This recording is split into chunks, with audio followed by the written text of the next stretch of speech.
बिस्मिल्लाहिर्रहमानिर्रहीम। अस्सलाम वालेकुम नाज़रीन, आज दो बहुत अहम इशू हैं। एक तो मरीम नवाज़ साहबा ने अमरीकी अड्डों का इशू उठाया है और बड़ी जुर्रत से उठाया है। ये वो इशू है जिस पर बिलअमूम खामोशी पाई जाती है और मुस्लिम लीग नून ने भी इस पर कोई तेज़ और मुनासिब रद्द-ए-अमल नहीं दिया। ख़ास तौर पर शहबाज शरीफ की खामोशी ताज्जुब खेज़ है।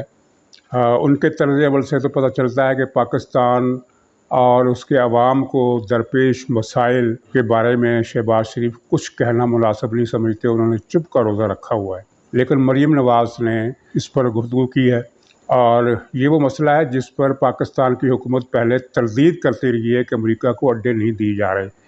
लेकिन जब अमरीकी अखबार ने ये रिपोर्ट छाप दी कि अमेरिका के CIA के डायरेक्टर जनरल पाकिस्तान आए और उन्होंने मुज़ाकरात किए, तो तब पाकिस्तान की हुकूमत ने अपनी तरदीद को अमलन वापस लिया और तस्दीक की कि हाँ, बातचीत चल रही है। लेकिन साथ ही ये भी कहा कि अमेरिका को अड्डे देने का सवाल ही पैदा नहीं होता। पाकिस्तानी हुकूमत ने कहा कि ना सिर्फ ये है कि अमेरिका को अड्डे नहीं देंगे, बल्कि पाकिस्तान की फ़ज़ाई हदूद को ड्रोन हमलों के लिए भी इस्तेमाल नहीं करने देंगे। लेकिन इंटरनेशनल मीडिया जो कुछ बता रहा है वो ये है कि तकरीबन सब कुछ तय हो चुका है और न सिर्फ ये है कि पाकिस्तान अमेरिका को अड्डे दिए जाएंगे, बल्कि ड्रोन तैयारों की सहूलत भी दी जाएगी। अब नाज़रीन, ड्रोन तैयारों की सहूलत दो किस्म की है। एक तो ये है कि वो हमले करेंगे और दूसरा ये है कि वो जासूसी करेंगे। हमले किस पर करेंगे? माज़ी का ज़माना याद कर लीजिए, जो परवेज़ मुशर्रफ ने शुरू किया था कि ड्रोन तैयारे पाकिस्तान से उड़ते थे और पाकिस्तान ही की सरजमीन पर बमबारी करते थे। हज़ारों अफराद इन हमलों में मारे गए और पाकिस्तान से उड़ने वाले ये ड्रोन अफ़गानिस्तान का रुख करेंगे, पाकिस्तान के इलाकों पर भी बमबारी करेंगे और फिर वही सारा फसाद शुरू हो जाएगा जिसने 2 अशरे तक पाकिस्तान को एक अज़ाब में मुब्तला किए रखा। उसमें 1 लाख के करीब शहरी और फ़ौजी जवान शहीद हुए, अरबों रुपए की मिलाक तबाह हुई और पाकिस्तानी मईशत को खरबों रुपए का नुकसान पहुंचा। तो ये हुकूमत अब फिर वो सारा सिलसिला शुरू करने जा रही है। और नाज़रीन, ये अफ़गानिस्तान में जो सूरत हाल आपके सामने है कि अमेरिका की फ़ौज वहाँ से रवाना हो रही है, तो वहाँ एक बहुत बड़ी खूनरेज़ी जन्म ले रही है। खूनरेज़ी तो वहाँ पहले भी बहुत हो रही है, रोज़ाना 200-250 अफराद हिलाक हो रहे हैं। लेकिन अमेरिकी फ़ौज के इनखला के बाद ये खाना जंगी ज़्यादा शिद्दत अख्तियार करेगी और जब अफ़गानिस्तान में ये मामला बढ़ेगा और अमेरिका के ड्रोन तैयारे पाकिस्तानी सरजमीन से उड़कर बकौल उनके अपने ख्याल के अमेरिकी मफादात के तहफ़्फ़ुज़ के लिए शर पसंद अनासर को निशाना बनाएंगे, तो उसका जो लैश बैक है वो पाकिस्तान पर आएगा, उसको कोई रोक नहीं सकता। तो पाकिस्तान को तबाही में धकेलने का ये फ़ैसला इमरान हुकूमत ने जो किया है, इसका दूसरा पहलू ये है कि ये तैयारे जासूसी भी करेंगे, पाकिस्तान के अंदर भी जासूसी करेंगे। और आपको याद होगा कि इन्होंने रायवंड के इज्तिमा पर भी जासूसी की थी और अमेरिका को वहाँ ये रिपोर्ट दी थी कि वहाँ लाखों की तादाद में पुरस्कार चीज़ें पड़ी हुई हैं। उनका इशारा लोटों की तरफ था। तो खुदा न खास्ता अगर वो लोटों को खतरनाक हथियार समझकर बमबारी कर देते, तो ये शुक्र है कि वो उन्होंने तस्दीक कर लेना मुनासिब समझा। तो अब भी अमेरिका इसी तरह की जासूसी कर सकेगा। उसके ड्रोन तैयारे पाकिस्तान में किसी भी जगह पर, किसी भी मशकूक जगह की जासूसी करेंगे और ख़ारजी सतह पर चीन की जासूसी और ईरान की जासूसी भी उनके फ़राइज़ में शामिल होगी। ये कुछ चार्टर्ड निकात नहीं है, लेकिन काबिल फ़हम है कि यही कुछ होगा। और दिलचस्प बात यह है कि अमेरिका ने ऐसे ही अड्डे वस्त एशिया के मुल्कों से भी तलब किए हैं, ख़ास तौर पर अज़्बकिस्तान और तुर्कमानिस्तान और ताजिकिस्तान, जिनकी सरहदें अफ़गानिस्तान से मिलती हैं। तो लेकिन इन मुल्कों ने इनकार कर दिया। शायद वो हमारे मुकाबले में ज़्यादा आज़ाद मुल्क हैं, ज़्यादा खुद मुख्तार मुल्क है या ज़्यादा ताकतवर है कि अमेरिका को इनकार की जुर्रत रखते हैं। पाकिस्तान उनके मुकाबले में गरीब, लाचार, कमज़ोर, बेबस, लावारिस किस्म का मुल्क है। दुनिया में यही तस्वीर है कि पाकिस्तान ऐसा मुल्क है जिसका कोई वाली वारिस नहीं, जो बहुत कमज़ोर है। मुहावरा इस्तेमाल होता है कि गरीब की जूरू सबकी भाभी। तो पाकिस्तान को ये कमज़ोरी और नातवानी का जो सामना है, तो इसका सबब वही पॉलिसियाँ हैं जो 1962 से चल रही हैं, जिसके तहत पाकिस्तान की पार्लियामेंट को कभी काम ही नहीं करने दिया गया। तो मरीम साहबा ने ये इशू उठाकर एक फरीज़ा अदा किया है और पाकिस्तान की दूसरी जमातें बिलअमूम खामोश हैं। जमात इस्लामी की तरफ से रद्द-ए-अमल आया है لیکن جس طرح کا سخت رد عمل متوقع تھا اس طرح کا رد عمل جماعت اسلامی نے ابھی تک نہیں دیا، اور امید رکھنی چاہیے کہ جماعت اسلامی اور دوسری ایسی پارٹیاں جو پاکستان سے محبت کا دم بھرتی ہیں ان کو اس مسئلے پر بولنا چاہیے۔ اگر شہباز شریف صاحب نہیں بولتے تو کوئی بات نہیں۔ مریم نواز صاحبہ کا جو بیان ہے اس کے الفاظ آپ نے پڑھ لیے ہوں گے۔ انہوں نے کہا ہے کہ بین الاقوامی میڈیا کی رپورٹوں سے پتہ چلتا ہے کہ پاکستان امریکہ کو اڈے دے چکا ہے، اور مجھے اس خبر پر تشویش ہے۔ مریم صاحب نے یہ بھی کہا کہ جس طرح انہوں نے کشمیر بھارت کے حوالے کر دیا اسی طرح پاکستان کی سرزمین یہ امریکہ کے حوالے کر رہے ہیں، یعنی مشرف دور کا ریپلے ہو رہا ہے۔ ناظرین، دوسرا ایشو ہے جسٹس شوکت صدیقی کا۔ یہ ایشو اچانک اہم ہو گیا، اور یہ ایشو اب صرف جسٹس شوکت صدیقی کی بحالی کا کیس نہیں رہ گیا۔ بحالی کے امکانات تو بہت کم ہیں، کیونکہ ایک ایسا جج جو یہ کہتا ہو کہ میں صرف آئین اور قانون اور ضمیر کے مطابق فیصلے کروں گا، اس کے لیے پاکستان میں بالعموم جگہ نہیں ہوتی۔ لیکن یہ مسئلہ اب شوکت صدیقی کی بحالی سے زیادہ تاریخ کے ایک باب کی شکل اختیار کر چکا ہے، اور شوکت صدیقی نے جو بیان جمع کرایا ہے، تحریری بیان، وہ تاریخ کے ریکارڈ کا حصہ بن چکا ہے۔ اسے نہ کوئی حذف کر سکتا ہے، نہ اسے کوئی محو کر سکتا ہے، نہ اسے کوئی مٹا سکتا ہے، نہ اسے واپس لے سکتا ہے، اور نہ ہی اسے یہ کہہ کر یہ ریکارڈ کا حصہ نہیں بن سکتا اسے غیر اہم بنا سکتا ہے۔ یہ تاریخ کے باب میں درج ہو گیا ہے۔ انہوں نے پوری تفصیل بتائی ہے جس کا ذکر یہاں میں ضروری نہیں سمجھتا، کیونکہ نیٹ پر موجود اخبارات میں یہ اس طرح سے چیز نہیں آئے گی، لیکن نیٹ پر یہ موجود ہے، آپ اسے پڑھ سکتے ہیں۔ انہوں نے پوری تفصیل سے بتایا ہے کہ کس طرح ان سے رابطہ کیا گیا اور ان سے کہا گیا کہ نواز شریف کے حق میں فیصلہ نہیں دینا، نواز شریف کی سزائیں ختم نہیں کرنی، ورنہ ہماری 2.5 سال کی 2 سال کی محنت ضائع ہو جائے گی۔ اور یہ ہے کہ یہ بول ٹی وی، وہ جو دنیا کی سب سے بڑی جعلی ڈگریاں بنانے والی کمپنی کا چینل تھا، اس کے بارے میں کہا گیا کہ اس کے خلاف کوئی کارروائی نہیں کرنی کیونکہ یہ ہمارا چینل ہے، اور وہ دنیا کی غلیظ ترین گفتگو کرنے والا عامر لیاقت، اس کے خلاف بھی کوئی فیصلہ نہیں دینا کیونکہ وہ بھی ہمارا آدمی ہے۔ تو یہ ساری تفصیل انہوں نے شوکت صدیقی نے اپنے جواب میں لکھ دی ہے، جو انہوں نے عدالت میں جمع کرائی ہے، اور جس پر یہ رجسٹرار نے اعتراض لگایا ہے کہ اس کی زبان عدالت میں جمع ہونے والی دستاویزات سے لگا نہیں کھاتی۔ بہرحال اس سے کوئی فرق نہیں پڑتا، یہ ساری چیزیں ریکارڈ میں آ گئی ہیں، اور ساتھ ہی لوگوں کو یہ بھی پتہ چل گیا ہے کہ فلاں کے خلاف جعل سازی کا کھلم کھلا کیس جو ہے، وہ اوپن اینڈ شٹ کیس جسے کہتے ہیں، اس پر فیصلہ کیوں نہیں ہو رہا، فارن فنڈنگ پر 7 سال سے کوئی کارروائی کیوں نہیں ہو رہی، فیصل وافدہ کی نااہلی کا فیصلہ کیوں نہیں ہو رہا۔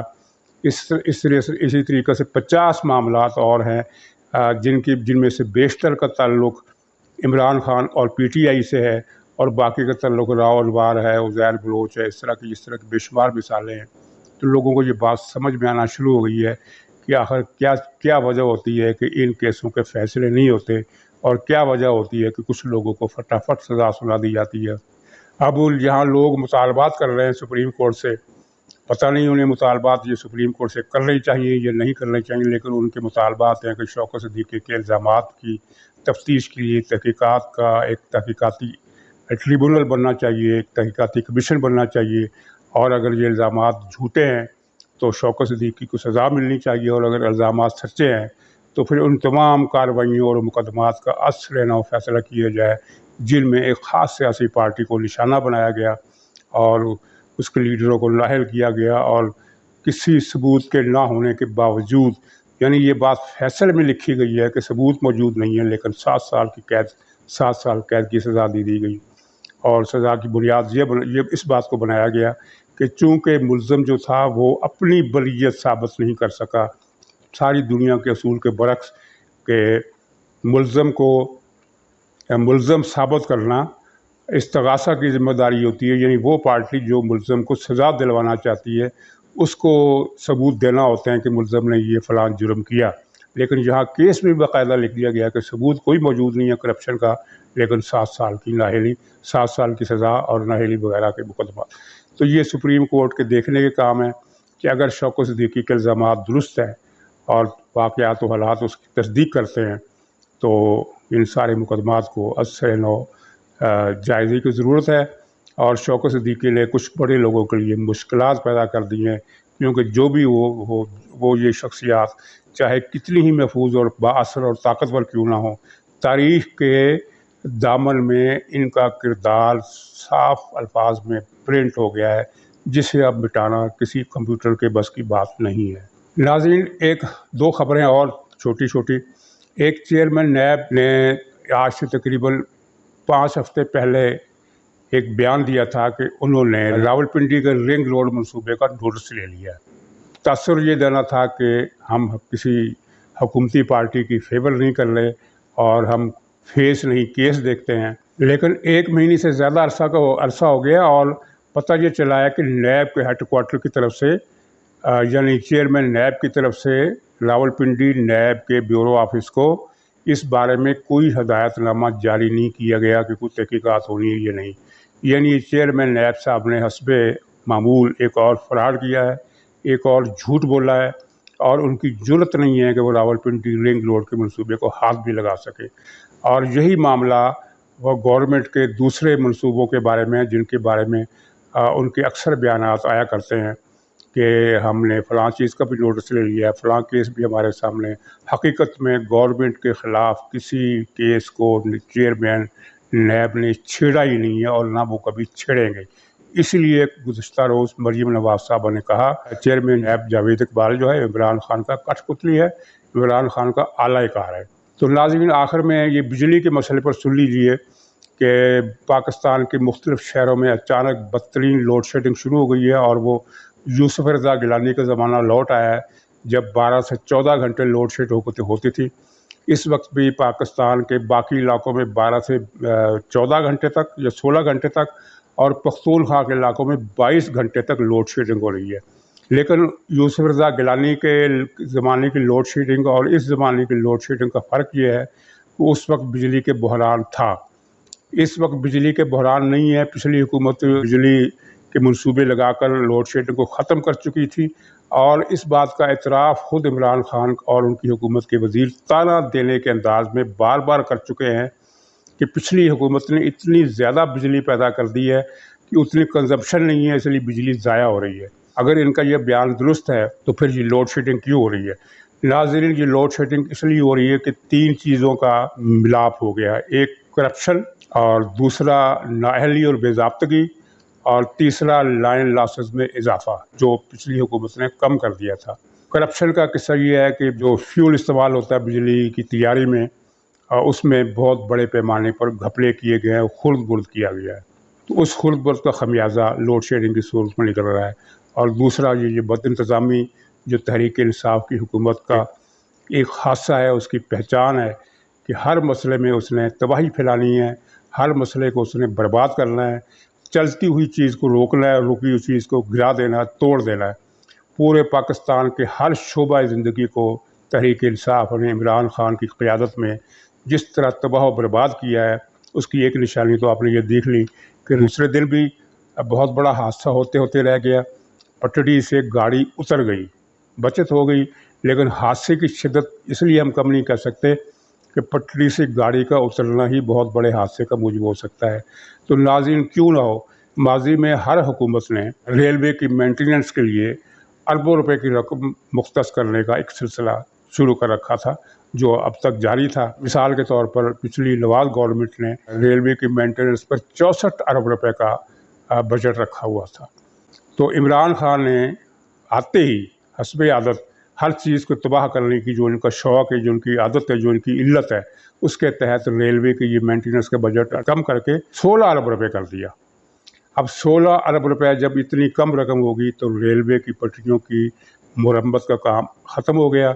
अब पिछले 2.5 पौने 3 साल से रेलवे की मुरम्मत और देखभाल पर कोई रकम खर्च नहीं की जा रही।